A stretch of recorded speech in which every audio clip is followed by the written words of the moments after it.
You know that feeling, that moment when you're just staring down this like a mountain of information? Yeah. It could be research papers, maybe a pile of articles, meeting notes, could even be hours of recorded lectures or interviews. Right. And you just need to understand it all, like quickly, deeply, and figure out how it all fits together. That feeling of being completely overwhelmed. It's so common today, isn't it? Mm. I mean, whether you're a student trying to power through a syllabus or a professional grappling with project documents. Or just trying to learn something new. Exactly. Yeah. Or just someone trying to get their head around a complex topic. That first hurdle, just processing it all, it can feel massive. You know, the old ways, reading, highlighting, they just don't always scale up. Exactly. And that's really the problem that tools like NotebookLM are designed to help solve. You should think of it as your own personal AI research assistant, built specifically to help you cut through that information overload and actually work with your own material. Yeah, and that's the key part, isn't it? It's grounded in your world, your sources. It doesn't just spit out general internet knowledge. It helps you analyze and understand the information you feed it. And for this deep dive, we're taking a really close look at NotebookLM, specifically focusing on one of its most, well, talked about features, the audio overview. Ah, yes. The idea sounds simple, but it seems incredibly powerful. Turn your stack of sources, your notes, your docs, whatever you upload, into this dynamic conversational audio summary you can just listen to. It really is a fascinating shift, potentially, in how we interact with our own knowledge base, you know, moving from static text or just simple summaries to a simulated discussion about your material. Right. It's pretty cool. And to unpack this, we've dug into a collection of sources, articles introducing NotebookLM, a detailed how-to guide showing the steps, these really vibrant discussions from online communities where users are sharing their like real-world experiences. The good and the bad.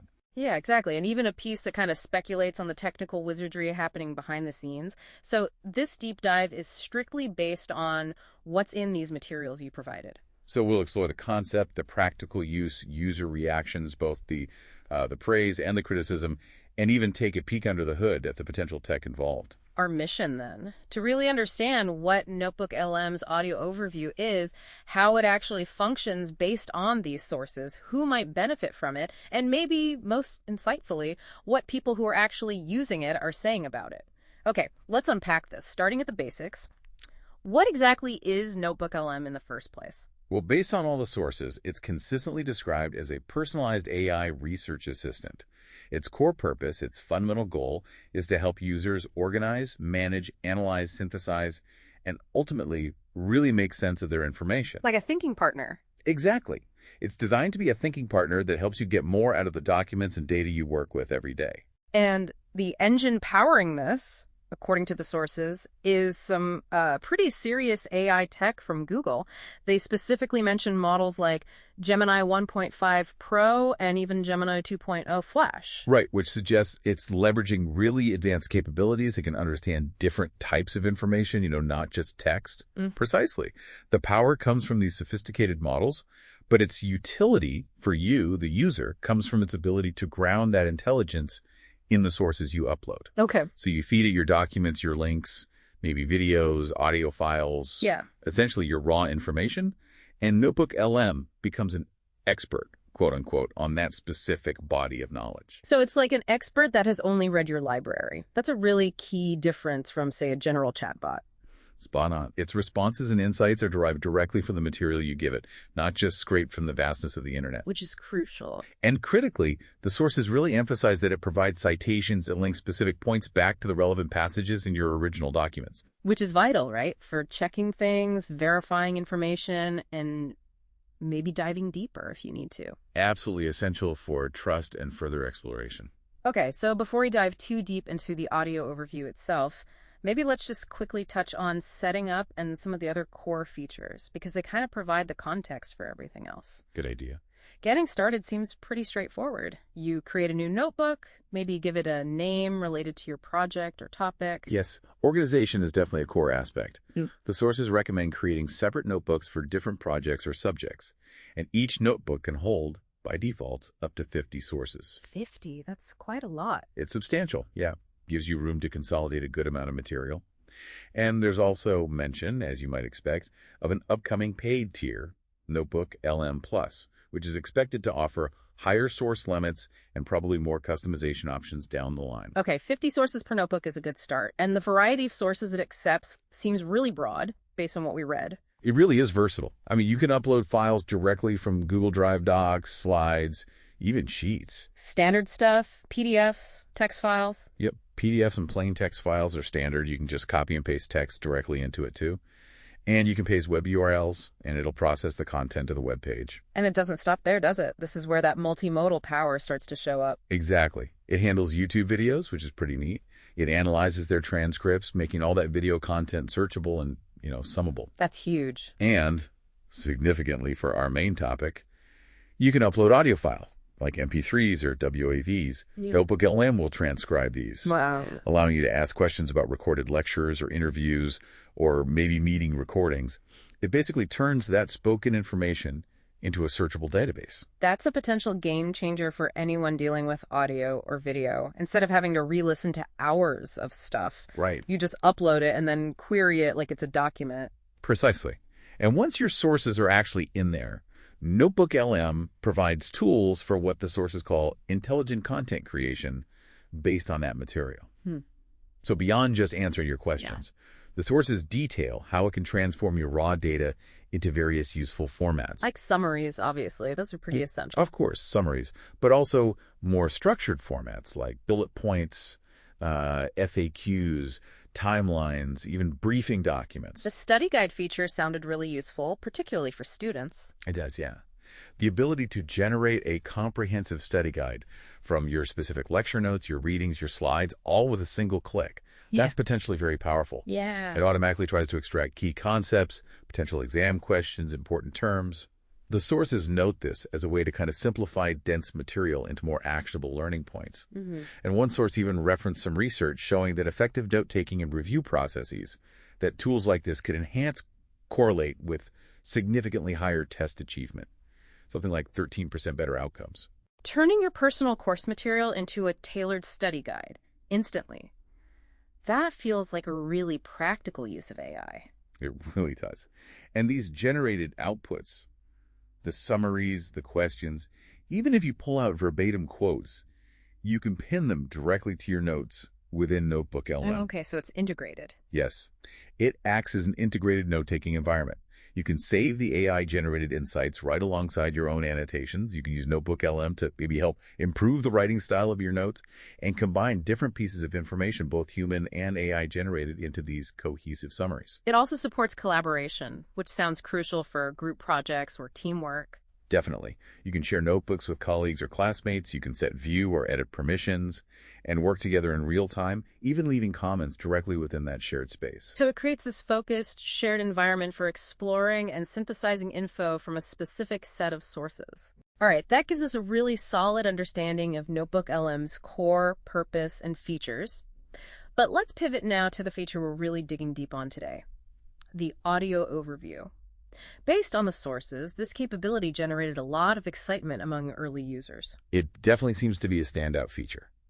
At its heart, the audio overview takes the source material in your notebook, all that stuff you uploaded, and transforms it into a podcast-style summary. And the format, as described, involves two distinct AI hosts. Yeah, two AI voices.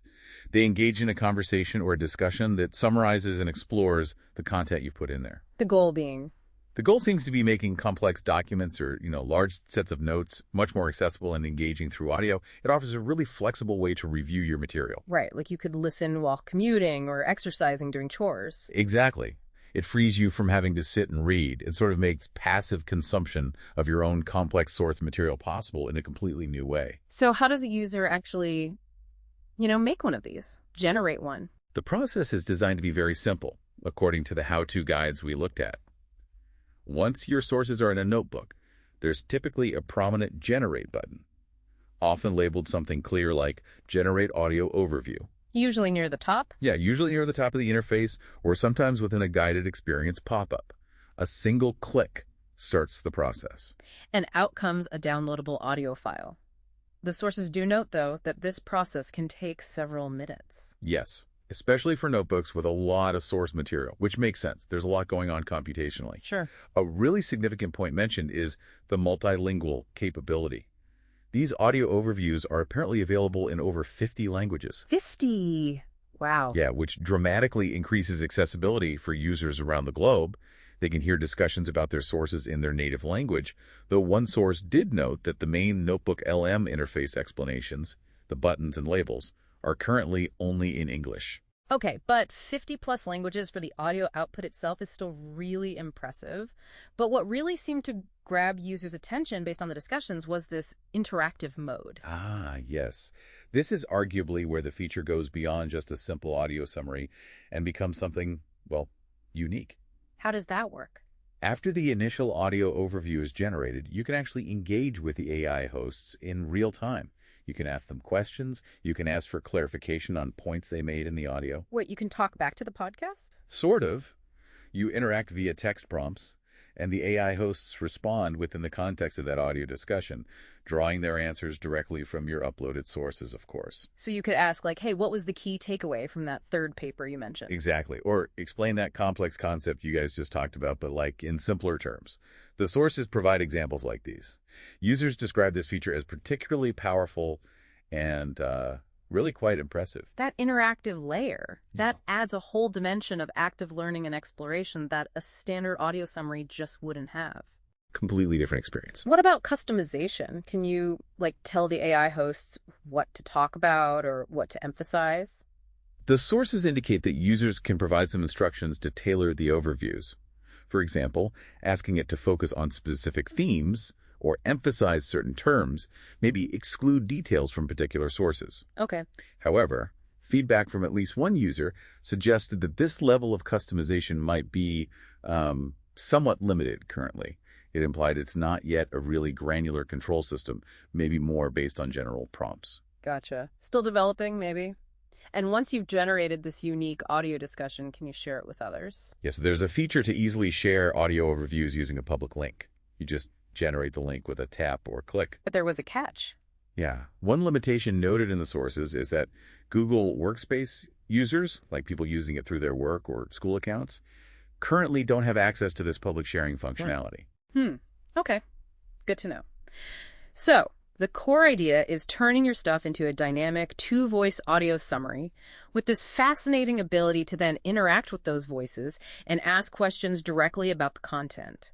Now let's get into what people are actually saying about using this. We've got feedback from those online community discussions and blog posts, a real ground-level look at user experiences. And the feedback is quite diverse, as you might expect. It really ranges from pretty enthusiastic praise to some very specific criticisms about its current limitations. Let's start with the positive. What were people liking? Okay, on the positive side, a major theme that just comes up again and again is the incredible quality and realism of the AI voices. Really? Yeah, users use terms like lifelike, uncanny realism, and one even said the best voices I've ever heard.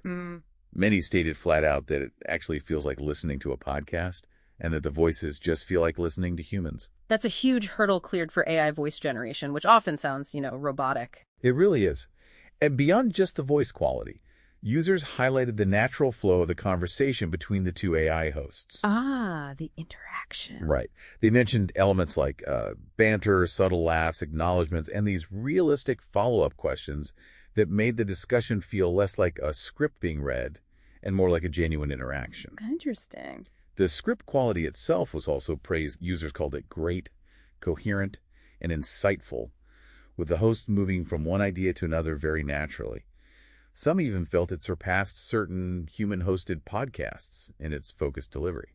Especially the lack of ads, maybe? Especially, as one user noted, the lack of ads. Okay, so the sound and the flow got high marks. What about its actual effectiveness for learning or understanding things? That seems to be another major win, according to users. The feedback really highlights its utility in making challenging topics more accessible. People reported it helps explain concepts I didn't understand and is fantastic at dumbing things down when needed. One comment that really stood out was about how it really helps you jump past jargon barriers, making technical or academic stuff easier to grasp. Another user just felt it was a better way for understanding the information that matters most to you.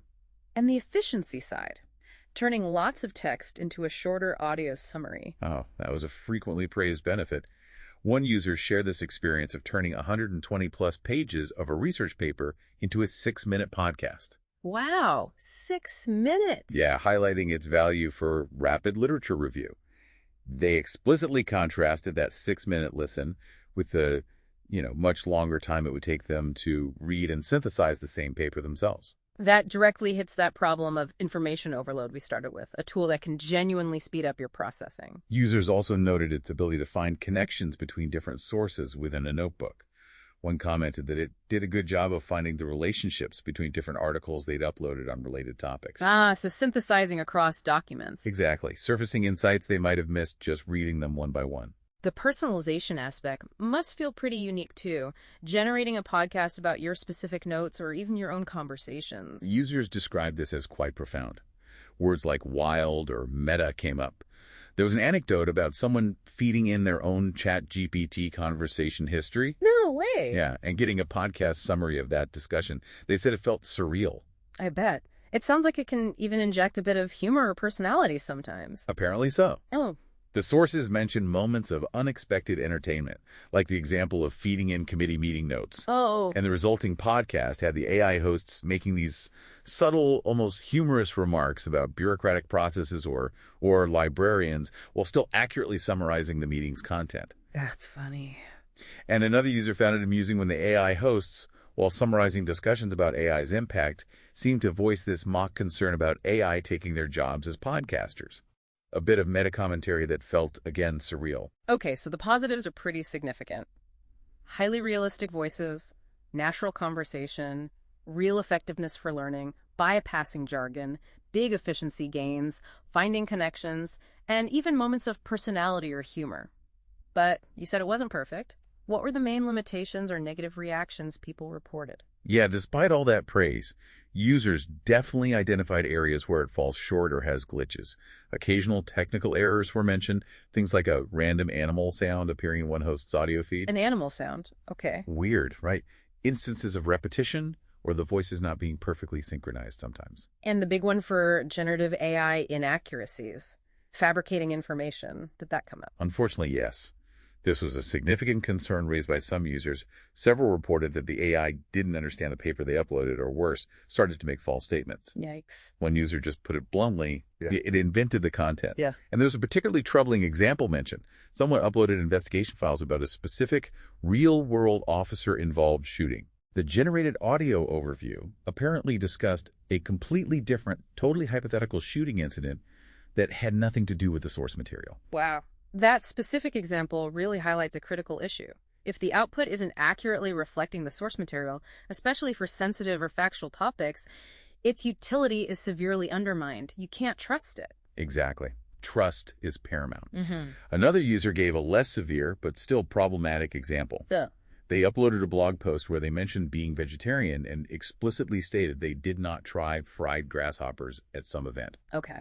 The audio overview incorrectly stated they had tried them, which suggests, potential issues with process negation or maybe just very specific factual details accurately. So the big takeaway here is, while it can be insightful and helpful, users reported you absolutely must verify the output against your original sources, especially for factual accuracy. Don't just blindly trust it as a perfect summary. Precisely. Verification is key.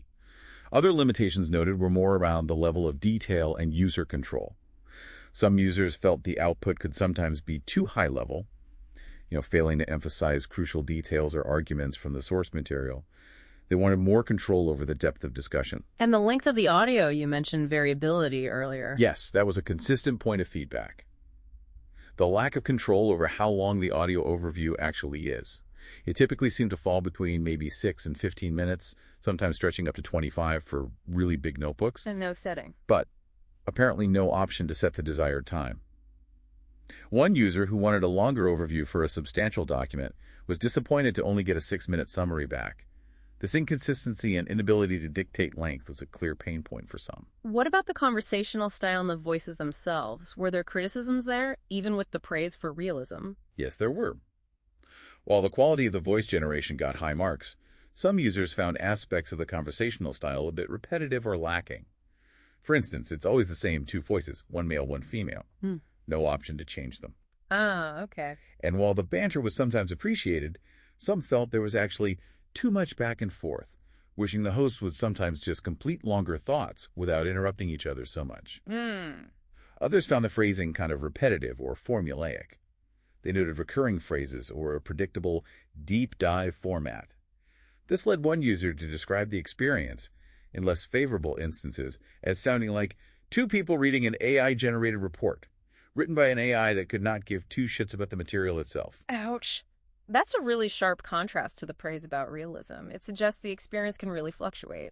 Maybe the script generation and the delivery aren't always perfectly tuned to sound genuinely engaged. Right.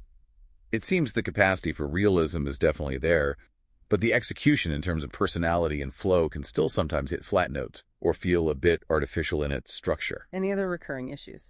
Difficulty with proper names was also mentioned, which, to be fair, is a general challenge for many text-to-speech systems. And, as we noted earlier, the main NotebookLM interface, the buttons and text, are currently English only, which is a barrier for non-English speakers trying to use the tool, even if the audio overviews themselves can be generated in many languages. It's really fascinating hearing that whole spectrum of feedback, from uncanny realism and people saying family members didn't believe it was AI, Yeah. all the way to feeling like an indifferent AI report. It definitely underscores that this is experimental tech. Powerful, clearly, but still with significant rough edges around accuracy, control, and consistency. Absolutely. The fact that users are even bringing up the Turing test idea, though, highlights just how effective it can be at mimicking human conversation, even with its current flaws. It's definitely pushing boundaries. Okay, so we've explored what the audio overview is, how you generate it, what users are experiencing the wow moments and the frustrations. Now, here's where it gets really interesting, potentially. Based on the sources, how might this actually work under the hood? We had that one source that tried to speculate on the technical architecture. Yes, that Substack article digging into the potential neural blueprint behind this feature, and it frames the problem really well. It's not just simple speech synthesis, converting text into a single voice. Yeah. It's dialogue synthesis. Dialogue synthesis, generating a conversation between multiple distinct voices that sounds natural and consistent. Exactly. That's a much harder challenge. It's not just a voiceover. It's simulating an actual interaction. Right. And the article explains that generating speech that is both realistic and meaningful requires two critical components working together: acoustic representation and semantic representation. Okay. Acoustic representation. That sounds like the physical properties of the sound itself. Pitch, tone, that kind of thing. That's right. Acoustic representation captures all those detailed characteristics of sound: pitch, intensity, rhythm, and intonation, what linguists call prosody. It also captures the unique qualities of a speaker's voice, their identity, and even ambient details like background noise or recording conditions. This is what makes the audio sound real and gives a voice its personality. Got it. And semantic representation, that's the meaning. That's where the linguistic meaning and structure come in. And this is vital because, as the article points out, without it, the output would just sound like realistic noise but would be meaningless, like a baby babbling or someone uttering gibberish, as they put it. Ah, right. Semantic representation encodes the meaning of the words, how they fit into context, the intent behind what's being said, how to handle words with multiple meanings, the logical relationships between ideas. You absolutely need both: realistic sound and coherent, meaningful language for convincing dialogue. Makes total sense. You need it to sound like a human talking, and you need that talk to actually make sense and follow a logical flow. The article also mentions some foundational technical concepts, like neural codecs. Right. Neural codecs are presented as these advanced audio compression techniques that use neural networks. Think of them like highly intelligent data compressors. Okay. They learn to represent audio signals in a very efficient, compact digital format, essentially boiling down the complex sound waveform into a digital code or vector. They use neural network architectures like autoencoders or VQVAEs, often refined with something called residual vector quantization, RVQ, to capture the essential features of the audio. This compressed representation can then be stored, transmitted, or manipulated by other AI models much more easily, and then, crucially, reconstructed back into high-quality audio later. So they're taking this rich, complex sound, turning it into a more manageable digital fingerprint that the AI can work with, and then turning that fingerprint back into sound. That's a good way to put it, yeah. It's about finding an efficient digital representation that still preserves the critical acoustic details. The article then names some specific foundational AI models, mostly developed by Google, that this Notebook LM system likely builds upon. Right, things like SoundStream, AudioLM, SpearTS, and SoundStorm. Exactly. SoundStream is noted as one of those neural audio codecs focused on efficient compression and reconstruction. AudioLM is described as a model that applies language modeling principles to audio itself. It learns to predict subsequent sound sequences based on previous ones, which helps maintain both acoustic and semantic coherence over time. Okay. SpearTS is presented as a text-to-speech model that kind of approaches generating audio from text as a translation task, moving from text to semantic representation, then to acoustic representation, and finally generating the audio waveform. And SoundStorm was highlighted as particularly relevant for this dialogue part. Yes, SoundStorm is mentioned as a highly efficient audio generation model that uses what are called non-autoregressive techniques. Basically, this means it doesn't have to generate the audio strictly sequentially, like one tiny bit after another. I can do more in parallel. Kind of, yeah. Yeah. Which can make it much, much faster, especially for generating longer audio sequences. The Substack article posits that SoundStorm, or perhaps a significantly advanced version of it, is likely the core dialogue synthesis model responsible for converting that AI-generated script into the two-speaker audio conversation we hear in NotebookLM. Okay, so pulling this all together then, what's the inferred process for creating an audio overview in NotebookLM based on all this technical speculation? How does it likely happen? The likely process, as outlined in that article, probably starts when you upload your sources to NotebookLM. Then a large language model, almost certainly Gemini, given the product context it mentions, processes all that source material. This LLM is then prompted, probably quite cleverly, to generate a transcript, basically a script of a back-and-forth conversation between two speakers. And it's specifically styled to sound like a podcast, maybe with host and guest roles defined. And crucially, this script is entirely grounded in the content of your uploaded documents. So step one, an LLM like Gemini reads your sources and actually writes the dialogue script for the podcast. That appears to be the critical first step, yes. Generating the content of the conversation. Then step two. This generated dialogue transcript is fed into a separate, specialized dialogue synthesis model. The SoundStorm-like model. Based on the analysis, yes, this model is inferred to be a highly advanced version of something like SoundStorm. Its job is to take that text script and convert it into audio, actually performing the conversation using two distinct, consistent speaker identities throughout the entire dialogue. So this specialized model doesn't just read the lines, it performs the conversation, assigning the right lines to the right voices and making sure they sound like the same two people talking naturally for the whole, say, 10-minute duration. Exactly.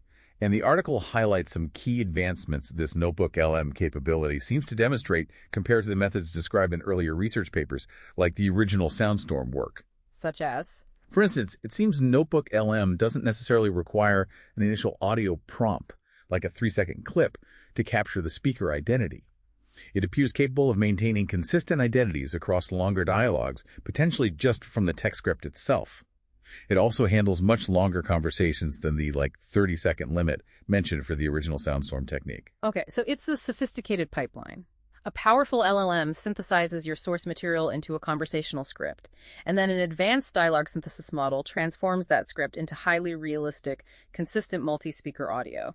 It's building on state-of-the-art AI models, but definitely pushing them further for this specific dialogue generation task. That appears to be the technical magic, if you will.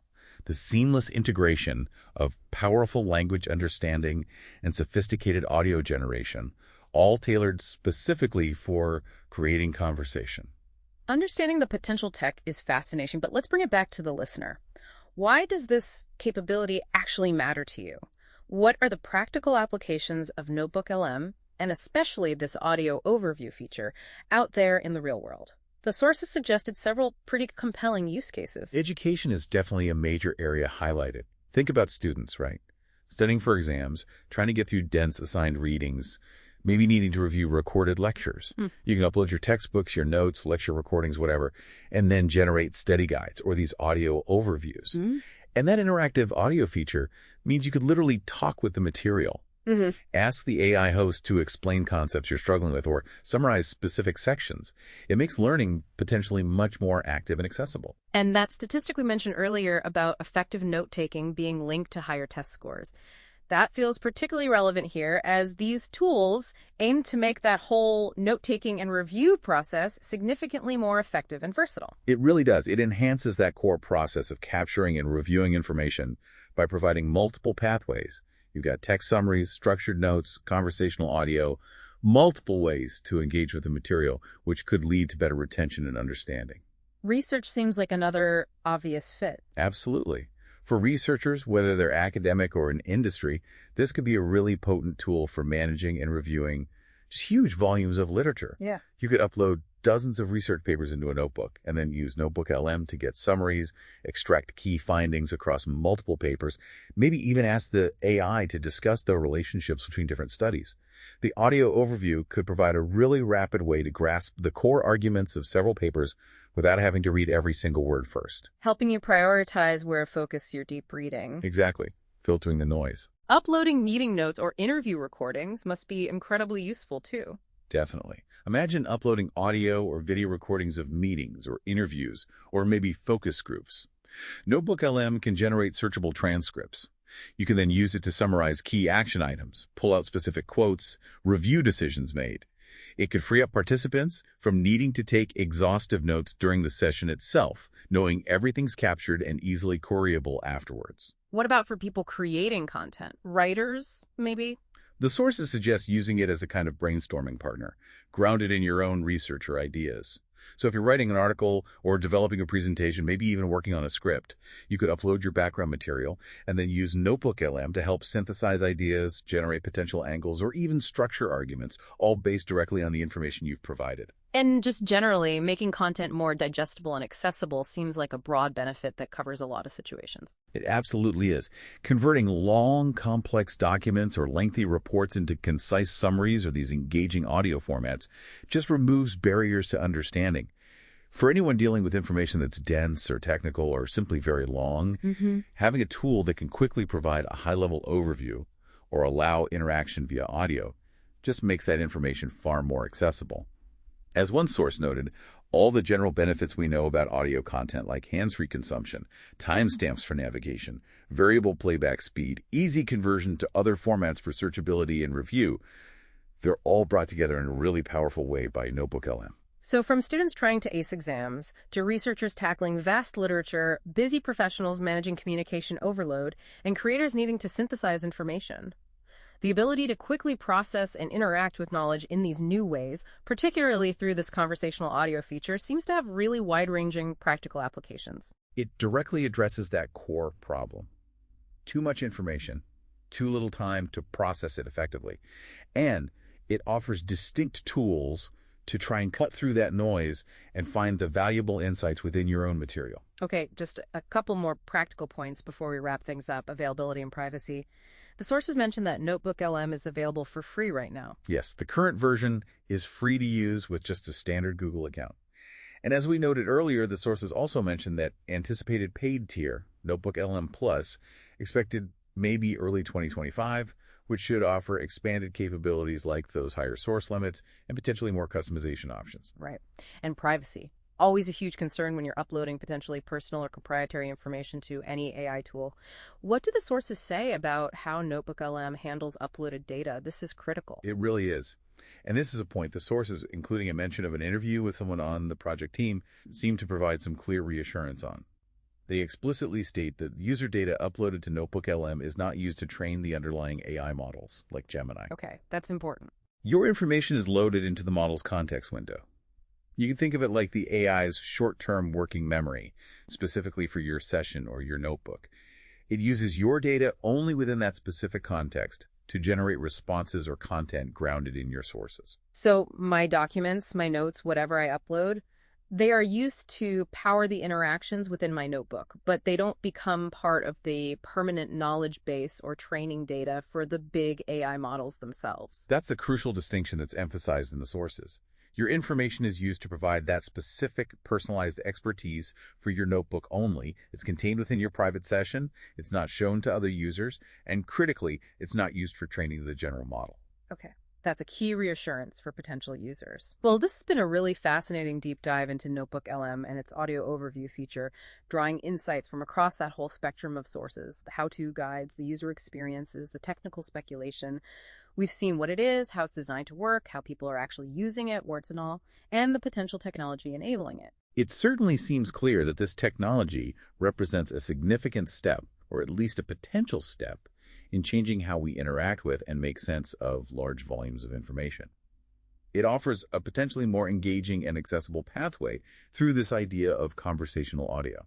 And while the sources definitely indicate it's still, experimental users have clearly identified limitations, particularly around those occasional inaccuracies and the definite need for more user control. Right. The core capability itself, turning complex source material into a believable conversational audio discussion, is already making a really strong impression on many users. It opens up some exciting new possibilities for learning, for researching, for reviewing information that just weren't previously available in such an integrated and interactive way. Which brings us, I guess, to a final thought for you, the listener, to consider as you reflect on everything we've discussed today.